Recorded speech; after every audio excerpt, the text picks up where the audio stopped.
We're Liz and Dennis, full-time RVers on the road trip of a lifetime, sharing all we eat and see as we explore North America in our Class C RV. This summer, we're on a road trip through Michigan, and after spending 3 great weeks in Michigan's Mitt, we've made our way to the Upper Peninsula and are ready to see what northern Michigan is all about. Join us this week as we visit beautiful waterfalls, connect with nature, and float across natural springs. Welcome to Tahquamenon Falls.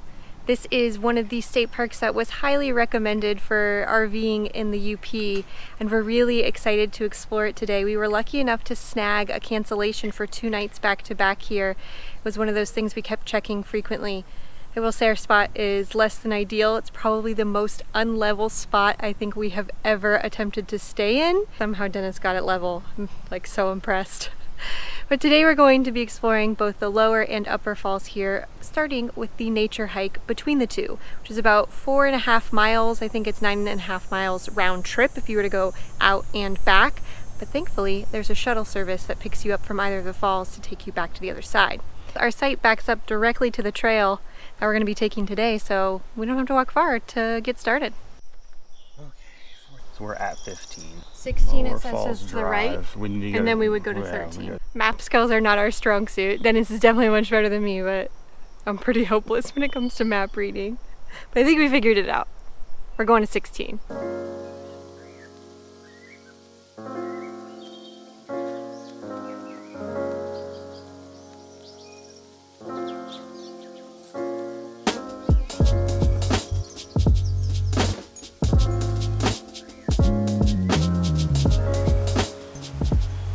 Wow, these falls are super impressive. I wasn't expecting them to be as grand as they are. It's like this deep rust color, the water.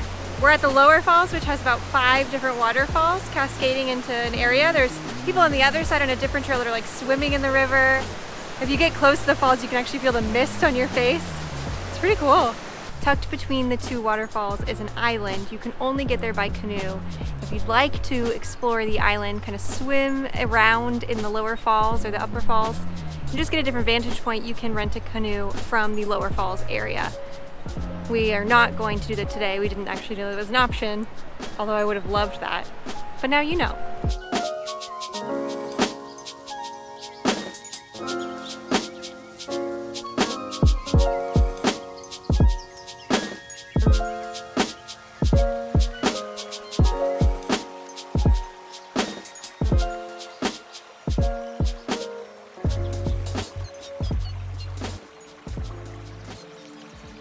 Once you get past the madness that's close to the lower falls, it's so tranquil and peaceful on this walk. We've passed several people, but most are moving very quickly on a mission, and we're really just taking our time, walking slowly, observing everything that's around us.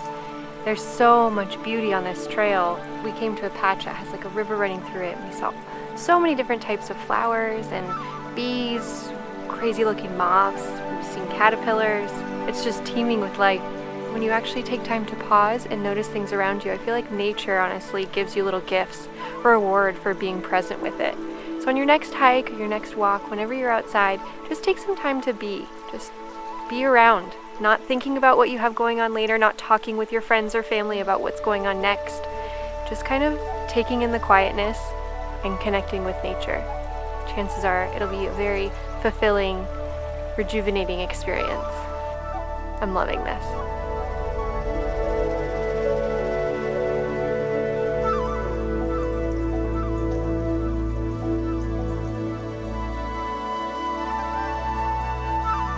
I'm also really hoping that nature might reward us with a beaver or an otter. Both of them live here in the river. That would be so cool. We've seen evidence of beavers. There's spots where trees have definitely had bark eaten. The little beaver going. This would be so cool if we could see one.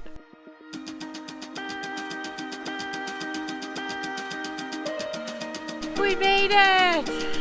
And the upper falls are just as impressive as the lower falls. Very different, but beautiful. And on this side, near the upper falls, they have outdoor shopping, They have several little food trucks and food stalls, and then there's a brewery and a brew pub, which is wild. I'm not used to seeing that in a state park. So I think we're gonna enjoy the view here and grab a beer. This is beautiful, but I don't want to do all these steps going back up there. But beer awaits.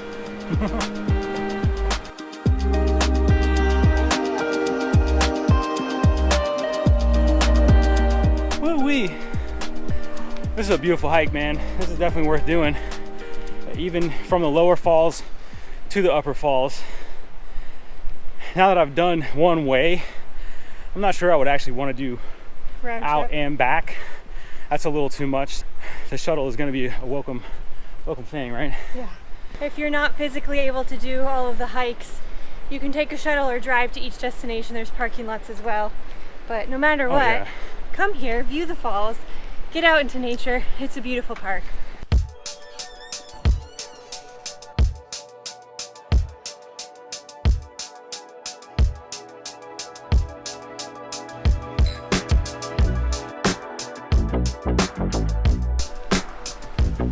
Long day.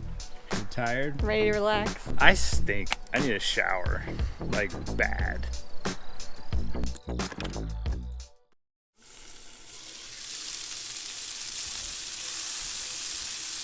Apparently, we messed up when we decided not to go to Sault Ste. Marie. We were like, we've seen the Great Lakes locks before, so we don't need to see those again. Well, Sault Ste. Marie was the only town close to us right now that had like a grocery store with organic choices. So we stopped at a food pantry here in this town next to Tahquamenon Falls, and it wasn't much. It was a bunch of sausage and some cheese and like sodas. Like literally that was it, and then like camping gear. So long story long, we're out of food for breakfast. So we're frying up the quarter of a head of cabbage we have left. We have 4 quail eggs, which equals 1 regular hen chicken egg, and some bacon. And then we gotta get the heck out of here and go to the grocery store so we can actually get more food so we don't starve to death in the UP. Welcome to Dee's Barbershop, aka the campsite of your camper. You might see me doing this if you ever catch me in an RV park near you. Yesterday we drove about an hour and 45 minutes from Tahquamenon Falls. We stopped and went to another grocery store. That was another disappointing stopover. But hey, we got what we needed for dinner last night, and we're actually staying in a beautiful campground. It's right on the lake. It's unfortunate we're just staying one night because we have plans that we need to get to in our next destination. But we came here specifically so that we could explore a very special place in the UP called Kitch-iti-Kipi. It's a spring. So Dennis is going to finish shaving, and then we're going to wrap the RV up and head over to the spring.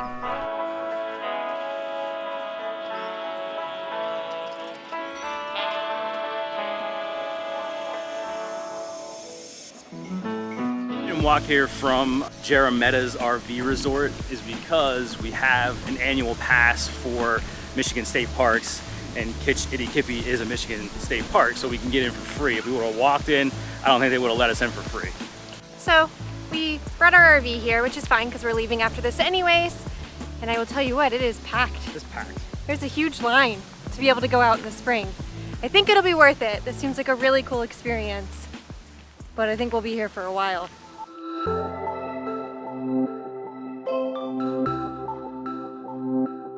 Kitch-iti-Kipi is an Ojibwe word meaning the great water or blue sky I see. It's hard to believe that a logging camp was filling Kitch-iti-Kipi with trash in the early 1920s before the land became a protected state park. The 300-foot wide, 40-foot deep spring flows around 10,000 gallons of crystal clear water per minute. Today, you can get an intimate view of Kitch-iti-Kipi's impressive underwater features by boarding a cable-tethered, visitor-powered observation raft that floats the length of the bubbling emerald pool.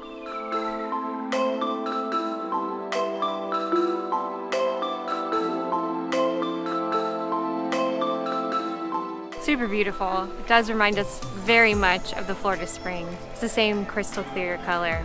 Except this water is 45 degrees year-round instead of 72 like the Florida Springs, which is much colder. The light on the spring was just incredible. Yeah. Yeah, I love that you could see the spring head just pumping out all of that water and sand. That was rad. That was probably the biggest sand boil I've ever seen. And it wasn't too bad of a wait. We were in line for about an hour and 15 minutes, but I'd say even if you do have to wait, it's still very much worth it. If you're coming here in an RV, there's no like bus or RV parking. So it's gonna be kind of tight, especially if you have a trailer. There is like a little gravel road where a boat ramp is that has a turnaround that you can park on the road, but just food for thought before you drag your big trailer down here. What the hell? I know, the wind just picked up. That's sandy, ugh. All right, we're gonna catch you later. We have about an hour drive ahead of us for our next destination.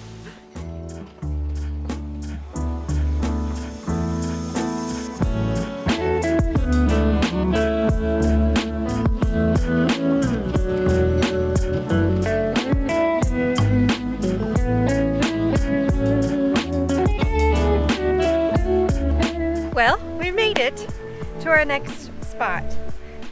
Whatever storm started blowing through as we were leaving is here in full force. There's a craft advisory warning tonight, and it is going to be quite chilly. I think tomorrow's high is only 65 degrees. I just want to mention it is still July, friends. Michigan, once again.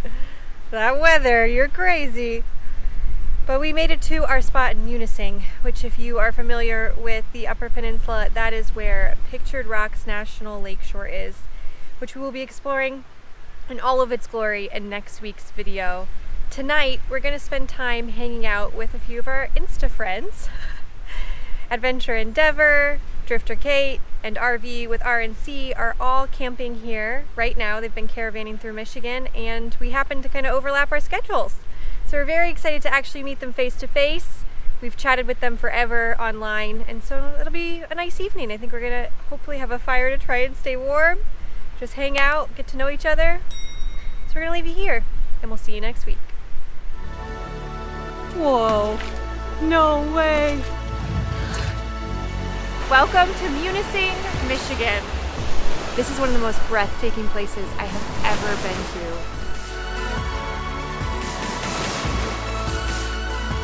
Whoa!